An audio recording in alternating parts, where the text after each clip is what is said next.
Muy buenos días, bienvenidos a nuestro podcast La Biblia en un año, día 225. Nuestro devocional a estudiar se llama No te limites a sobrevivir, prospera. Hoy en día alguna gente ve la vida como lo hacían las tres brujas de la obra Macbeth de Shakespeare, el doble de afanes y problemas. Mi perspectiva de la vida cambió cuando un amigo me señaló sabiamente que, en cierto sentido, esta vida es una serie continuada de ejercicios para resolver problemas. Nunca estaremos libres de problemas en esta vida. Si en medio de todas tus vicisitudes no puedes aprender a crecer en la situación en la que te encuentras, nunca estarás contento. El autor de el Eclesiastés dice: a quien Dios le concede abundancia y riquezas, también le concede comer de ellas y tomar su parte y disfrutar de sus afanes, pues esto es don de Dios. Se puede apreciar en Eclesiastés capítulo 5, versículo 19. Aprende a disfrutar la vida en el presente. Si no lo haces, la vida se te pasará y nunca disfrutarás de donde estás ahora mismo. Acompáñame a leer Proverbios. Vamos a estar leyendo los capítulos 19 y el capítulo 20. Te la voy a estar leyendo en la versión NTV, en la nueva traducción viviente. Proverbios 19, versículo 23. El temor del Señor conduce a la vida, da seguridad y protección contra cualquier daño. Los perezosos toman la comida en la mano, pero ni siquiera se la llevan a la boca. Si castigas al burlón, los ingenuos aprenderán una lección. Si corriges al sabio, será aún más sabio. Los hijos que maltratan a su padre o echan fuera a su madre son una deshonra pública y una vergüenza. Hijo mío, si dejas de escuchar la instrucción, le darás la espalda al conocimiento. Un testigo corrupto ridiculiza la justicia. La boca del perverso se traga de golpe la maldad. El castigo está hecho para los burlones y la espalda de los necios para recibir golpes. Proverbios 20, versículo 1. El vino produce burlones, la bebida alcohólica lleva a la pelea. Los que se dejan llevar por la bebida no pueden ser sabios. La furia del rey es como el rugido del león. Quien provoca su enojo pone en peligro su vida. Evitar la pelea es una señal de honor. Solo los necios insisten en pelear. Los que por pereza no harán en la temporada correspondiente no tendrán alimento en la cosecha. Punto 1. Confía, respeta y honra a Dios. De acuerdo con el autor de Proverbios, la respuesta a los problemas es el temor del Señor. Se pudo apreciar en el capítulo 19, versículo 23 de la parte A. Es decir, vivir en una relación con Dios, confiando en Él y honrándolo. Así lo describe: el temor del Señor conduce a la vida, da un sueño tranquilo y evita los problemas. Se pudo apreciar en el versículo 23. Prosigue hablando de algunas de las causas de los problemas. 1. La pereza. La pereza se subraya en este pasaje como causante de problemas. El perezoso no labra la tierra en otoño. En tiempo de cosecha buscará y no hallará. Se pudo apreciar en el capítulo 20, versículo 4 y ver también en el capítulo 19, versículo 24. 2. El cinismo. La insolencia y la burla en los versículos 19, en el capítulo 19, en los versículos 25 y 29 se pudieron apreciar. Son una forma de crítica muy común en nuestra cultura de hoy. Puede llegar a infectar a la iglesia y no es una cosa buena, pues es causa de problemas. 3. La malicia. La falta de honestidad es otra causa de problemas. El robo lleva a la vergüenza y la deshonra. Se pudieron apreciar en el versículo 26 en la versión Reina Valera del 2015. El testigo falso se burla de la justicia. El malvado lanza maldad por la boca. Se pudo apreciar en el versículo 28 en la versión Dios habla hoy. 4. El abuso de sustancias. El vino lleva a la insolencia y la bebida embriagante al escándalo. Nadie bajo sus efectos se comporta sabiamente. Se pudo apreciar en el capítulo 20, versículo 1. Muchos de los problemas de hoy tienen su causa en la gente que se emborracha mucho. De los crímenes que ocurren en nuestra sociedad son cometidos por gente que está bajo la influencia del alcohol o de las drogas. 5. Contiendas. En el versículo 3 se puede apreciar. Honroso es al hombre evitar la contienda, pero no hay necio que no inicie un pleito. Se pudo apreciar en el versículo 3. Acompáñame a orar. Señor, gracias porque una relación contigo lleva una vida de alegría y satisfacción. Ayúdame a evitar problemas innecesarios. Amén. Acompáñame a leer 1 Corintios, capítulo 7, versículos del 17 al 35. Cada uno debería seguir viviendo en la situación que el Señor lo haya puesto y permanecer tal como estaba cuando Dios lo llamó por primera vez. Esa es mi regla para todas las iglesias. Por ejemplo, un hombre que se circuncidó antes de llegar a ser creyente no debería tratar de revertir su condición. Y el hombre que no estaba circuncidado cuando llegó a ser creyente no debería circuncidarse ahora, pues no tiene importancia si un hombre ha sido o no circuncidado. Lo importante es cumplir los mandamientos de Dios. Cada uno debería permanecer tal como estaba cuando Dios lo llamó. ¿Eres un esclavo? No dejes que eso te preocupe. Sin embargo, si tienes la oportunidad de ser libre, aprovéchala. Y recuerda, si eras un esclavo cuando el Señor te llamó, ahora eres libre en el Señor. Y si eras libre cuando el Señor te llamó, ahora eres un esclavo de Cristo. Dios pagó un alto precio por ustedes, así que no se dejen esclavizar por el mundo. Amados hermanos, cada uno debería permanecer tal como estaba cuando Dios lo llamó por primera vez. Ahora, con respecto a la pregunta acerca de las jóvenes que todavía no se han casado, para ellas no tengo ningún mandato del Señor, pero el Señor en su misericordia me ha dado sabiduría digna de confianza que les transmitiré a ustedes. Debido a la crisis actual, pienso que es mejor que cada uno se quede como está. Si tienes esposa, no procures terminar tu matrimonio. Si no tienes esposa, no busques casarte. Pero si te casas, no es pecado. Y si una joven se casa, tampoco es pecado. Sin embargo, los que se casen en este tiempo tendrán problemas y estoy tratando de evitárselos. Déjenme decirles lo siguiente, amados hermanos, el tiempo que queda es muy breve. Así que, de ahora en adelante, los que estén casados no deberían concentrarse únicamente en su matrimonio. Los que lloran o los que se alegran o los que compran cosas no deberían ser absorbidos por sus lágrimas, ni su alegría, ni sus posesiones. Lo que usan las cosas del mundo no deberían apegarse a ellas, pues este mundo tal como lo conocemos pronto desaparecerá. Quisiera que estén libres de las preocupaciones de esta vida. Un soltero puede invertir su tiempo en hacer la obra del Señor y en pensar cómo agradarlo a Él.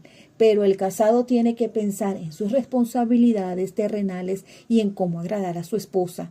Sus intereses están divididos. De la misma manera, una mujer que ya no está casada o que nunca se ha casado puede dedicarse al Señor y ser santa en cuerpo y en espíritu.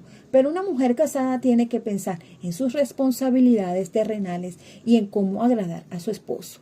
Les digo esto para su propio beneficio, no para imponerles restricciones. Mi deseo es que hagan todo lo que les ayude a servir mejor al Señor, con la menor cantidad de distracciones posibles. Amén.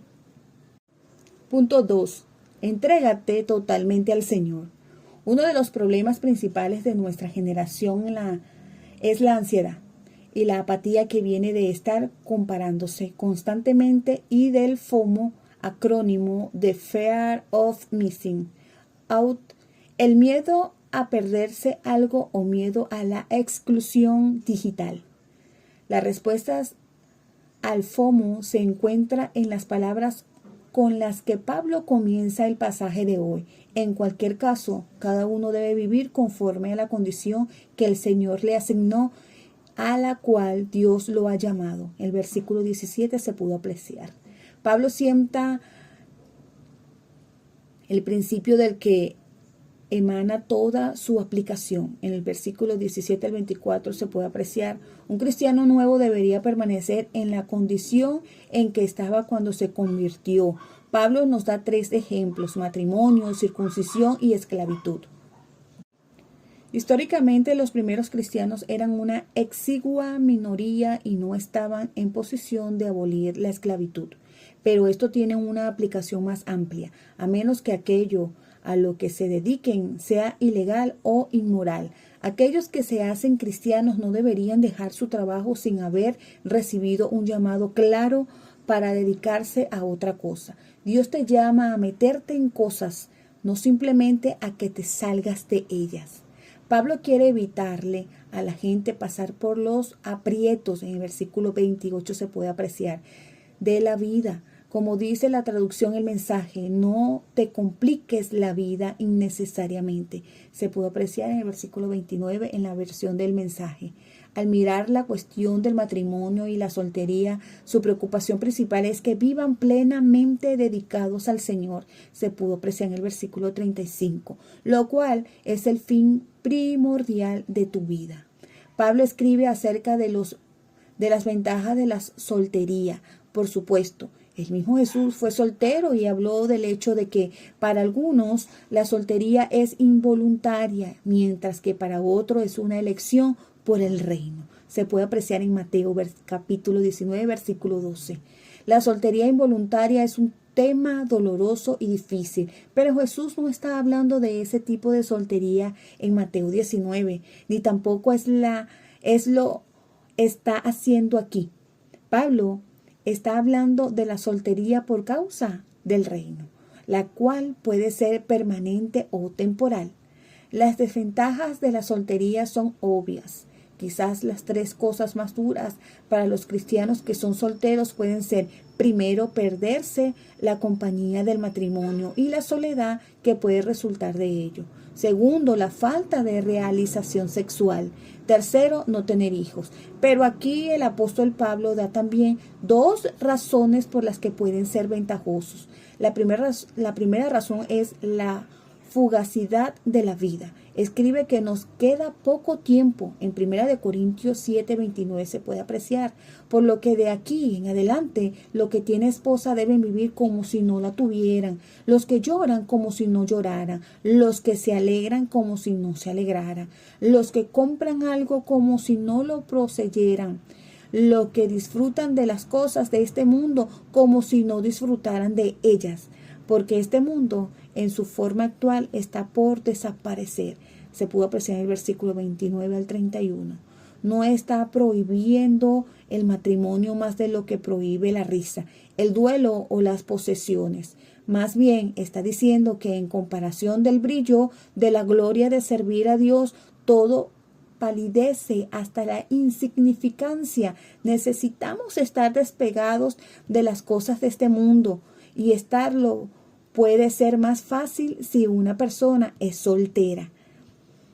2. Libertad de las distracciones. Esto se aplica especialmente en los tiempos de persecución, la cual da contexto a este pasaje cuando dice: a causa de la crisis actual. Se pudo apreciar en el versículo 26.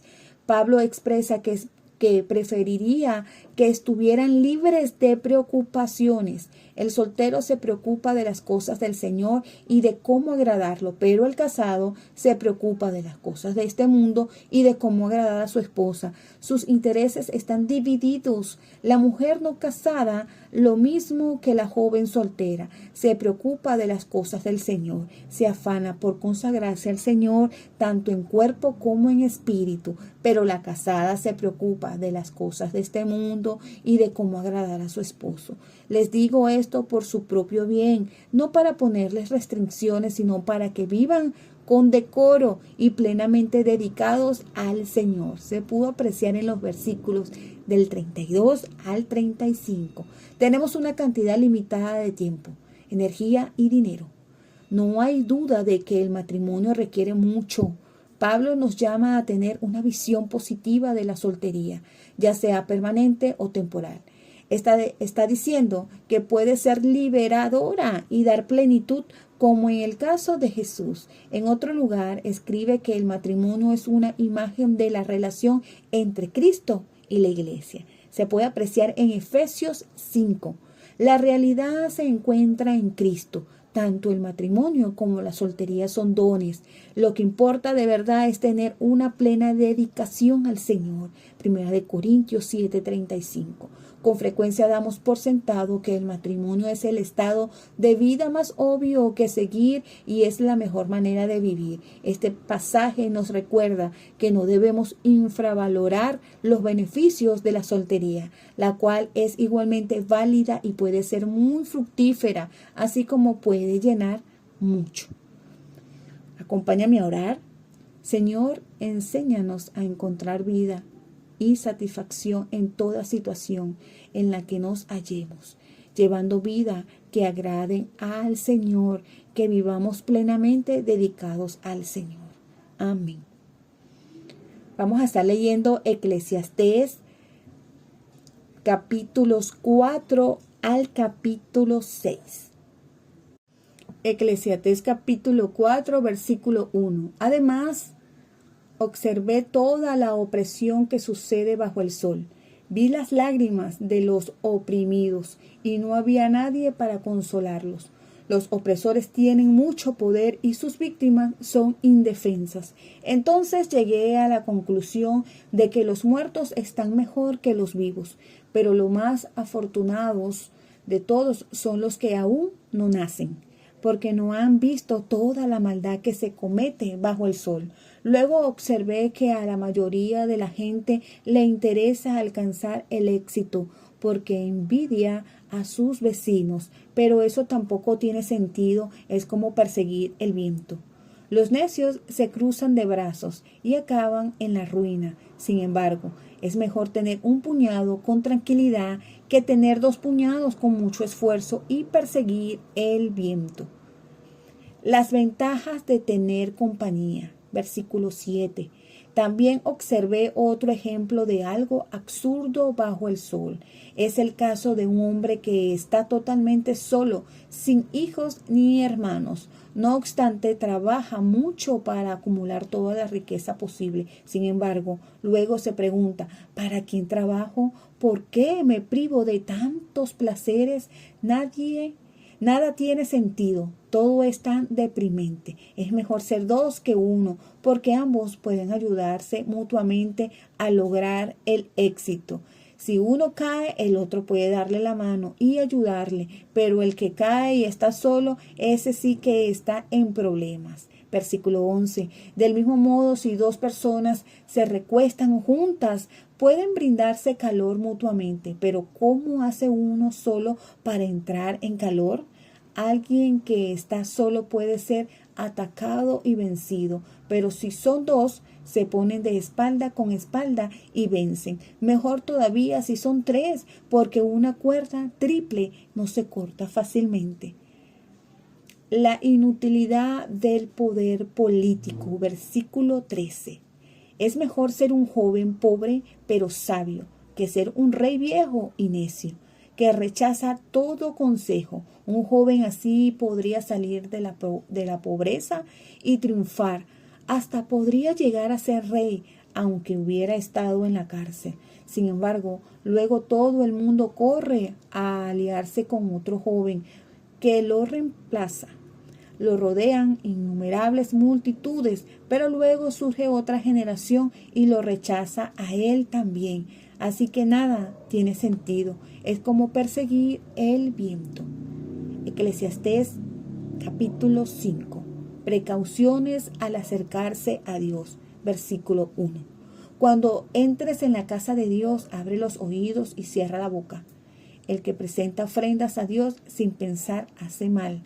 No hagas promesas a la ligera y no te apresures a presentar tus asuntos delante de Dios.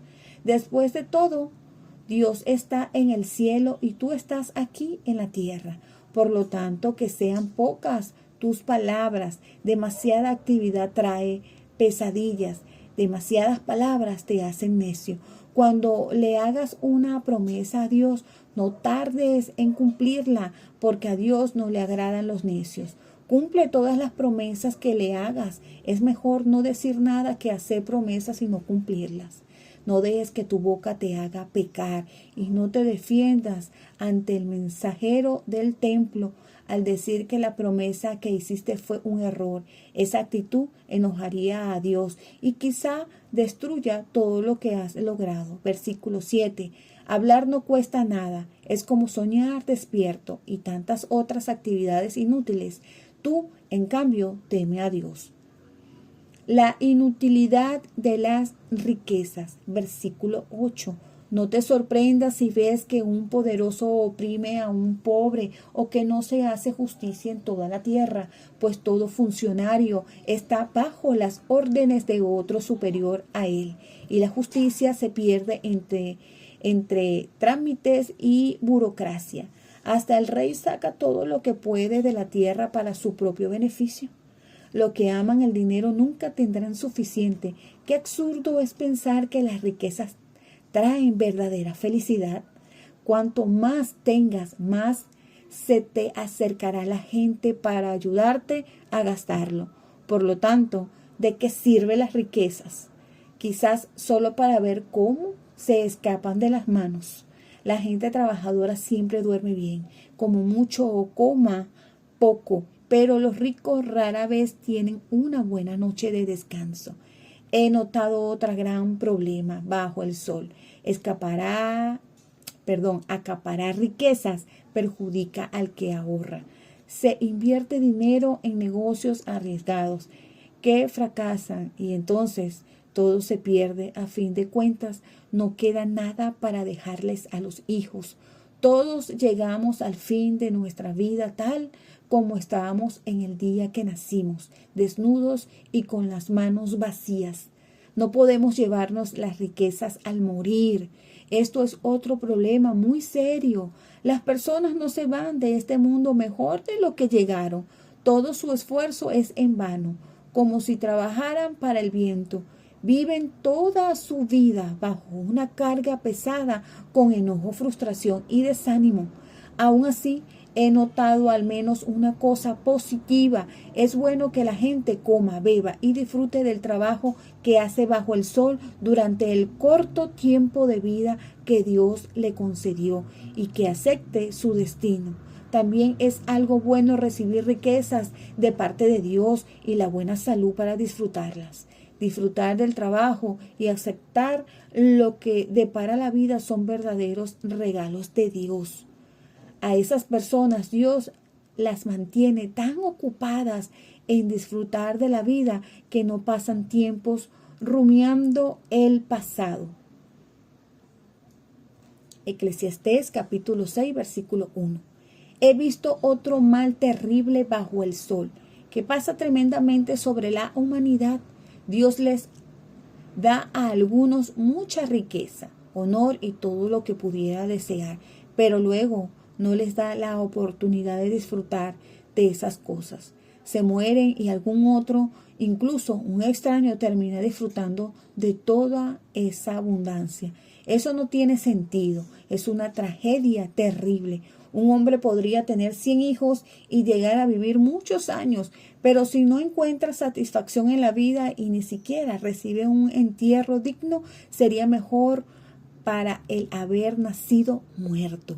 Entonces su nacimiento habría sido insignificante y él habría terminado en la oscuridad. Ni siquiera habría tenido un nombre, ni habría visto la luz del sol o sabido que existía. Sin embargo, habría gozado de más paz que si hubiera crecido para convertirse en un hombre infeliz. Podría vivir 1000 años o el doble y ni aún así encontrar satisfacción. Y si al final de cuentas tiene que morir como todos, ¿de qué le sirve? Toda la gente se pasa la vida trabajando para tener que comer, pero parece que nunca le alcanza. Entonces, ¿de verdad están los sabios en mejores condiciones que los necios? ¿Ganan algo los pobres con ser sabios y saber comportarse frente a otros? Disfruta de lo que tienes en lugar de desear lo que no tienes. Soñar con tener cada vez más no tiene sentido. Es como perseguir el viento. El futuro, algo definido y a la vez incierto. Versículo 10. Todo ha sido decidido. Ya se sabía desde hace tiempo lo que cada persona habría de ser. Así que no sirve de nada discutir con Dios acerca de tu destino. Cuantas más palabras decimos, menos sentido tienen. Entonces, ¿para qué sirven? En la brevedad de nuestra vida sin sentido, ¿quién conoce cómo pasar mejor nuestros días? Nuestra vida es como una sombra. ¿Quién sabe lo que sucederá en este mundo después de la muerte? Punto 3. Disfruta la bendición del trabajo y las relaciones. El autor continúa con su tema acerca de la vaciedad de la vida y su falta de sentido. Ve la vida como algo lleno de problemas, opresión y fatigas. Se pudo apreciar en el capítulo 4, versículos del 1 al 6. Habla acerca del vacío que experimentan aquellos que tienen puestos altos. En el versículo 13 y 16 se pudo apreciar. También habla del vacío de tener una vida centrada en adquirir cosas. En el capítulo 5, versículos del 16 al 17 se pudieron observar. Y la cualidad elusiva del deseo, correr tras el viento. En el capítulo 6, versículo 9. En medio de esta visión de la vida pesimista y deprimente, da las claves para la alegría en medio de los afanes y los problemas. Trabajo. La falta de trabajo es algo malo. El necio se cruza de brazos y acaba muriéndose de hambre. Capítulo 4, versículo 5. Por otro lado, no trabajes demasiado duro, como dice el mensaje. Trabajar obsesivamente hasta tarde por la noche con la avaricia compulsiva de querer más y más, sin preocuparse nunca en preguntar ¿por qué trabajo como un burro y nunca me la paso bien? Se puede apreciar en el versículo 8 en la versión El Mensaje. Lo óptimo es trabajar con moderación. Más vale poco con tranquilidad que mucho con fatiga. Se pudo apreciar en el versículo 6. Prosigue diciendo, el trabajador duerme tranquilo, coma mucho o coma poco. Capítulo 5, versículo 12. Relaciones. Continúa hablando de la importancia de las relaciones, matrimonio, amistad y equipo. Se pudo apreciar en el capítulo 4, versículos del 19 al 12. Más valen dos que uno, porque obtienen más fruto de su esfuerzo. En el versículo 9 se pudo apreciar. Trabajar en equipo puede ser más eficiente. Segundo, está la ventaja del apoyo mutuo. Si cae el uno, levanta el otro. Hay del que cae y no tiene quien lo levante. Se pudo apreciar en el versículo 10. Tercero, está la ventaja del apoyo psicológico y espiritual. La cuerda de 3 hilos no se rompe fácilmente. Se pudo apreciar en el versículo 12.